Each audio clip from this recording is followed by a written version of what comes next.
Hey, it's Corey from Blood Brothers Racing.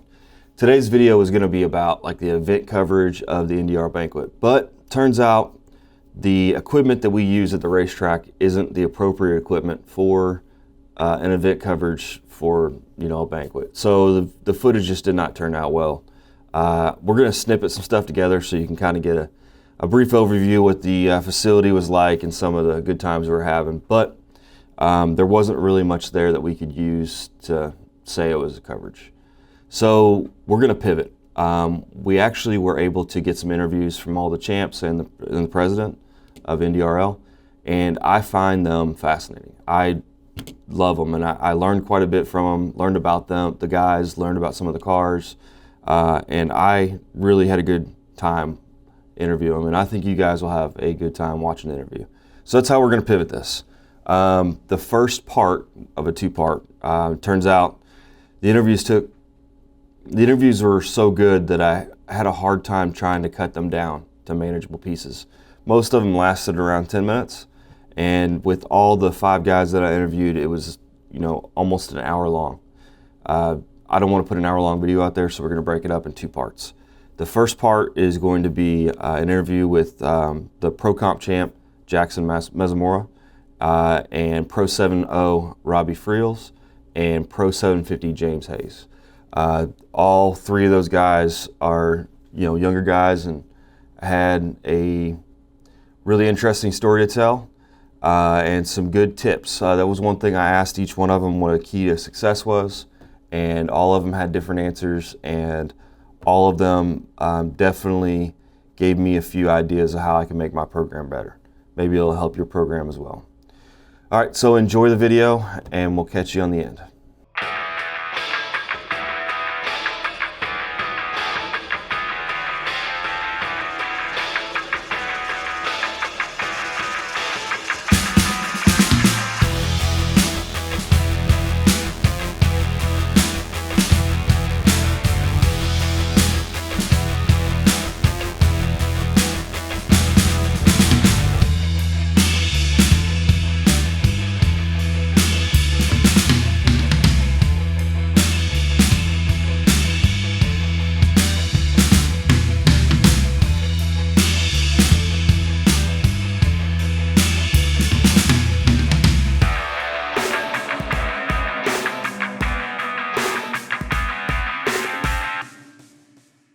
Shit. All right, it's the Blood Brothers. Blood Brothers. We're all dressed up for the NDRL banquet. Yep. You just repeating shit that I'm saying? I just repeating shit you're saying. All right, so we got the banquet tonight, and pretty excited. It'll be fun. And we probably won't win any awards. No, I guarantee we won't. Best new YouTube channel. Maybe. That should be the thumbnail. Question mark? Maybe. All right, so we are going to go down to the banquet, and I'm going to try to get some video. I've already talked to a couple guys. They agreed to interview. So we look forward to showing you, at minimum, we're going to get Robbie Freels and Jaxon Messamore. They agreed to talk to you guys about what the keys to success are. Obviously, you can't take it from us because we have no idea what we're doing. But maybe those guys will help you. All right, guys. See you down there. I got to get cash out for the extras. When they first started this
So I'm Corey from Blood Brothers Racing, and we have two of the champions of NDRL this year.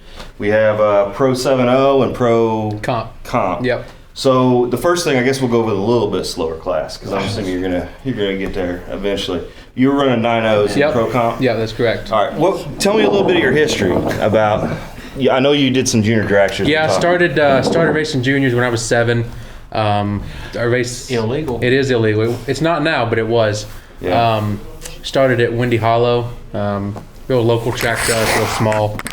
I was racing juniors until 18, so a little over 11 years, and I started racing big cars at what year was that, Robbie? I drove for Pat. You've been with him his whole life. Yeah, pretty much. 2016. Probably. Yeah. No, it's 15. Was you there that year? Okay. Yeah. So me and Robbie known each other a while. I used to call him Bobby. So juniors for a long time, and then you went from. Did you go from? Was it 1360s? Is the first junior? 1290. 1290. Yeah, 1290. And then did you just work your way up through that? Yeah, and then you run 1290 from 11 to or 8 and 9. Then you go to 890 from 10 to 13, and then once you get 13, you can run 790. Cool. And you went through all those steps. Oh yeah. And then you finished up, I assume, by your 18, and then then you went to bigger cars. What was your first bigger car? Driving for Pat in the Camaro. Yeah. 70 Camaro. Yeah. How well did you do with that? The first year I got third in points. Got a couple runner-ups. I think. Yeah. Well, it's been a few years.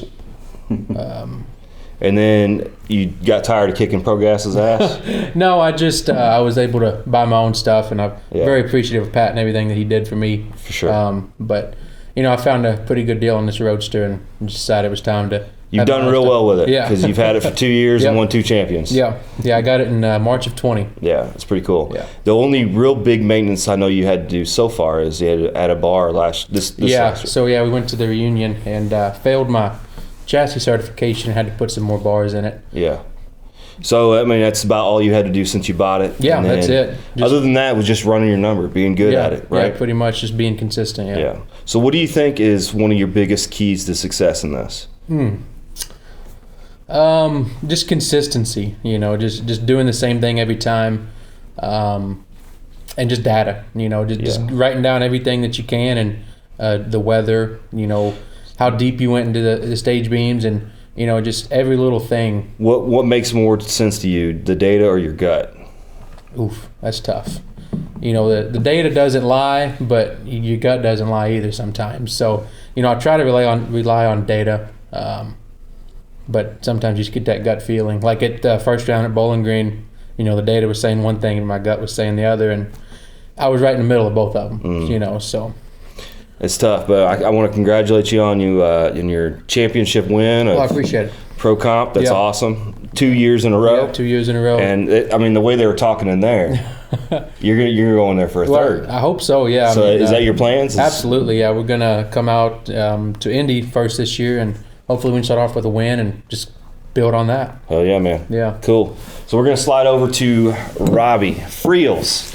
Well, they're both in the Freels circus, but he's embedded, I guess, genetically. Yeah, pretty much. To the Freels service. So how did you start drag racing? I know your dad had some roots in the tractor pulling and everything else, but I don't even know how he got started in drag racing.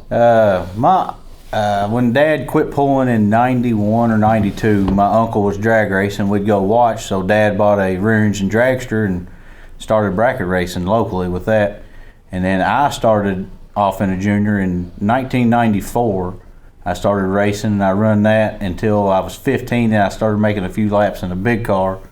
And then from then on, I've been in rear engine dragsters, door cars, and my altered. So I know you have were you running the same rear engine dragster your dad was running, or is it a different one? I made a few shots in it. Then he had actually bought a second car, and I was going to drive it, and then he bought a big blower motor, and I got booted out of it, and he took my car, put the blower motor in it, and I got put in his car. Gotcha. Now the rear engine dragster you currently run is the same one that you started with? No, different. No, it's different. I've been through a smorgasbord of cars. Okay. The current one is naturally aspirated, right? Yes, it's carbureted. Yeah. Right. Now it used to have a I say blower it's on it. consensually aspirated, Yeah. not forced induction. Right. Yeah, it's carbureted. But I used to have a blower on it. I'd run a, Oh, yeah? Okay. a Jeg Super Quick Series. Yeah. You know, all 8th mile stuff. Just bracket racing. How well did you do with that one? For several years. Well, I don't want to say several years, but I finished in the top 10 several times. You know, I think best I finished was 5th, I believe, twice. Yeah. So how'd you guys get involved with the NDRL? Dad actually had quit racing for a few years and was doing the cruise car deal, where like cruising the coast and stuff. And Yeah. and I was still racing, and then he ended up buying his GTO. And after about 2 races, seeing that, I found my Had to do altar, something. and I said, that's what I want, to go race with you again like we used to. Right. And that's just how. So you went straight to the 7.0 class, or did Yes, you go sir. 7.0. Wow. I mean, that's top of the food chain immediately, Yeah. right? I mean, go big, go home. Yeah. What's it like driving an altered at 7.0? I don't know. You point A, man. I mean, point A to point B, right? Yeah. I mean, that's pretty impressive, man. Yeah, I mean, you have to pay attention, but you know, you got to let the car work and let it move where it wants to go, but you can't let it have complete control. And you But just gotta guide it. yeah, Got it. it goes where you aim it, and if you aim it at the wall, that's where it goes. I understand that. So, I mean, that's got to be difficult to go from, especially that dragster you had. What's the wheelbase on that? There are 242. Yeah, to an altered. That's 150. That's It's got a long car. Yeah. So that's kind of why I liked it, because it's long and it would be a little more forgiving than the shorter ones. And your car is a little bit different than the ones that are there. It's got the full windshield. Yeah, it's got the canopy, and it doesn't really have a body. It's just got sheet metal. Right. Which makes it easier for my fat, short legs to get in. I mean, you just step over instead of having to climb around on the body. Is there anything a little bit different about your car other than those two things, or? There's been like 8 drivers of that car. But have you been the only successful one, or? Oh no, all the other guys, they've been successful in it as well. How long you own that car? I actually, on a memory on my media page, I've had that car 11 years to 11 date. years. I upgraded my license for 11 years. So you're the 11 years ago. champion this year, 2022. Yep. And I saw last year you went 5th. Yeah, I was Is that 5th last year, and I started in 2015. I won the first championship in 7.0, then 2018, and now 2022. Fantastic. So this is my 3rd one. So I appreciate you coming here. Can you give us any keys to your success this year, or even years past, other than your family? Because I know that your family plays a huge role in everything. But is there something that you could nail down that is not my crew or my family or anything like that? Is there something that you could say that is really a key to your success?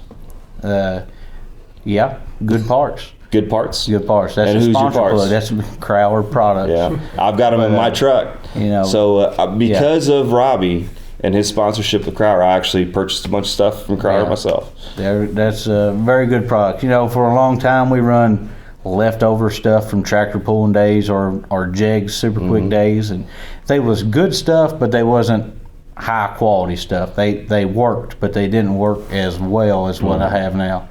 The best part about getting that Crowder stuff is getting that new package in and peeling it apart. It's just like getting but, like you know, a it don't happen very often. Yeah. It don't break nothing. Yeah, okay, because they're so good. That's right. They're so good. American Well, to be made, honest too. with you, American to made. be honest with you, I have never replaced a Crowder part Well, there you in go. my career. I've only been running them for a year now, but I've not replaced Things a single do part. fail. Oh, absolutely. But, you know. I mean, you expect it at some Yeah. point. So I appreciate you guys talking with us. Yes, sir. And you know, I think we'll kind of end it there. But I want to thank both of you guys for being here, and I want to congratulate both of you guys Thank you. for your championships of the NDRL. And I want you to stay tuned, and we're going to try to put some video in of both of your cars if you're cool with that. Yeah, absolutely. And then like and subscribe and follow for more. All right, so I'm with James Hayes, and he is the winner of the championship of NDRL Pro 750. Yep. Hard class to win because I know there's a lot of competition. Plus, you guys run like a 16 bracket, right? You top 16? No, it's all. They take all full field. so- However many cars show up is what they take. Okay. Well, I didn't know. I thought it was 16. Well, that may make it more difficult for you. May make it easier. Yeah. Well, it helps out in points if there's more cars if you do good, but then Right. it can also. Let's hurt start. you. Let's start with how you started with drag racing.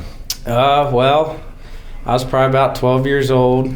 Well, Actually, it started back probably about 30 years ago. I was stomping in mud puddles at Tri-State Dragway, and my dad's there, 94 world champ in IHRA. Yeah. And he's a bad dude. Yeah, he scares me. He's very successful. He's very successful. And then, I'll insert a little bit of video here. I ran him the first round of eliminations at Bowling Green, and he did a wheel stand on me, and I lost the tire. Yeah. But he's a bad dude. Everybody fears him. For sure in pro gas. Yep. And then so about 10, 12 years old, got a junior dragster, and that wore my dad out. You know? Yeah. So we quit racing for about 3 years. How many years did you do junior dragster? About 2. 2 years. 2 years junior dragster, and man, the thing was just a headache. Yeah. So it burnt my dad out. He quit racing. I turned 16, get my license, get right into dragster. Yeah. And what kind of dragster you get? it was it's an old Fox built dragster. Dwight Fox built it back in the early 90s, and raced that for a couple years. It kind of died off because it was mid 2000s. You know, drag racing was getting tough to do. Absolutely. And we went mud truck running, and we were real successful at mud trucking. Yeah? Yeah. So I what had is an that? old 57 Chevy truck. You do the same thing as a with drag tractor race, tire. but Yeah, but it was one mud pit, farthest to make it or fastest through. okay. And 2 lanes? No, Or just one lane? Yep. And it was mostly a good party, good time with friends. Yeah. And we did real good in it. We ran some point series down Chillicothe, Ohio, and placed second 2 years in a row. Then got back in the drag racing scene with an old Camaro, and then I bought a '58 Corvette roadster style car. Got involved with the NDRL. Who brought you into that? Was your dad founder? It was Derek McHouston, actually, and the Millets. They all ran the NDRL. They always talked about it. Finally, one year, I just went to the last race. I had an old '70 Camaro. It's a street car. I put it in the 10 flat class, made it down 3 cars first race. Yeah.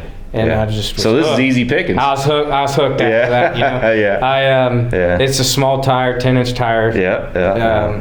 So you ran pro gas with a, would you say a Camaro? 70 Camaro, full body, licensed, insured. Everything. So that would have had to have been somewhere late 2000s, 2010s. That'd have been about 16 or 18, 16. Okay. Probably about 16.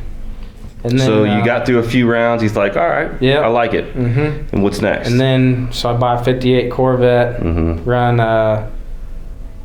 I ran 950 class for a year. And then I bought a blower.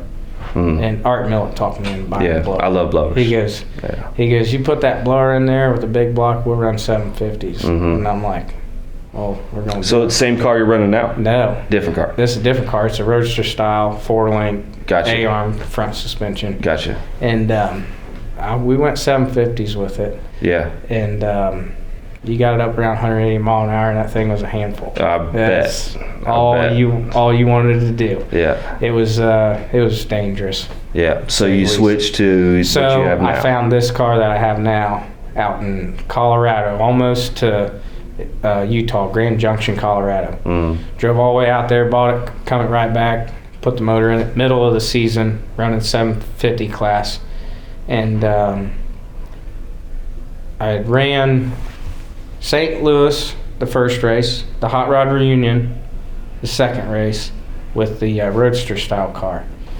So I get this car first at Norwalk. I've ran it in one other race, or test and tune, 2 test and tunes, and do really well with it. Go to the next race, back to St. Louis, win the race. Or no, I did not win the race. I ran runner-up. And I made it all the way down to where I had to about win the race, and I would have won the points championship, but fell short like second round. What'd you end up? That was 2019. Yeah. 2020 we didn't race. I won a bunch of races in 2020 with it, running the OSCA. I ran the top sportsman class in the OSCA and won championship in that. And then a bunch of quick eights, local stuff. Won a lot of. I probably won about 12 or 13 races that So season. 2022, you were on that list, right? About that last year's race, or did you? 2021, yeah. 2021, Yeah. 2022 this year. So yeah, that was 2020 because of COVID and everything. We So didn't. 2021. run What'd you run in? How did you stand in the 2021 race? I was championship 2021 And then again, and again this year. 2022. That would explain Yep. the I two got jackets. Yep. That's what I was getting at. So Yep. that's pretty successful with that car, Yes, right? I've been real successul with it. I even ran a lot of 470 stuff this year with Right, that car. and that's what your dad was telling me. Yep. You guys are talking about doing that. I won one of London's. Their $7,500 races. I won one of those. Yeah. I won one down in Mooresville, North Carolina. I finished 7th in the Verge Series, Right. and then I finished 3rd in the London Track Series in the 470 this year. We'll cut it if it's the wrong direction I'm going with this. What's harder, NDRL or the 470 races? Well, there's a lot more cars in the 470 stuff. 470, but I mean, it's probably tougher racing because they've got them nitrous cars. They got them dialed in. Right. They're And that's tough- one thing the they're tough to NDRL beat. doesn't have to worry about Yep. is you got blowers Yep. or you got big motors. Yep. Mm-hmm. Not a lot in between, Yep. right? Mm-hmm. So, it's a different style racing, and I think everybody has the most competitive disadvantage is what I want Yep. to call it, because you're limited to Yeah. what you can do. So, I mean, that's really awesome that you've been able to run 2 years in a row. The Verge stuff, I mean, they got a lot of tough racers in it. Sure. 'Cause, I mean, everybody has their A game because you're racing for 10 grand to win. Sure. It's, That 470 stuff, they got turbos too, right? You can run turbos in it. Yep. Turbos, You can do nitrous, any, blower. Any combination Right. you want to run, Right. as long as you don't have. So there's a lot more competitive field, but everybody is at the And, same disadvantage I mean, at that point as you got it's everything. so going. competitive. They've only had one repeat winner Really? in the 2 years that they've ran. Right. Well, and that's impressive just to be a that winner. makes it tough. Yeah, You know, fantastic. you only have one repeat winner. So let me ask you this, at least with NDRL, because I know the 470 racing is a kind of a different style. What do you feel like is a key to your success? I'd say it takes about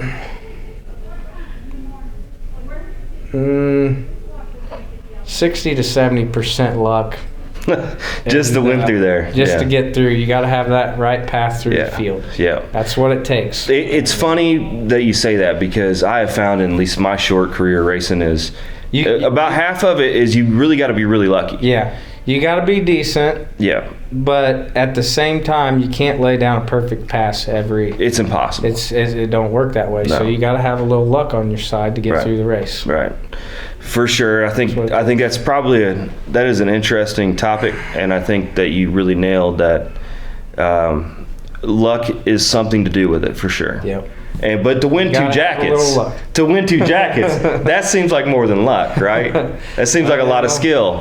You got to have a little skill. Yeah. Yep. Well, I appreciate you talking with us. Yep. 30 to 40% skill and 60 to 70%. All right. Well, congratulations on the championship this year. Yep, And thank we'll be you. seeing you next year. You gonna run Yep. next year? Oh yeah. Fantastic. We're definitely going to run the first few and see how we are in points and.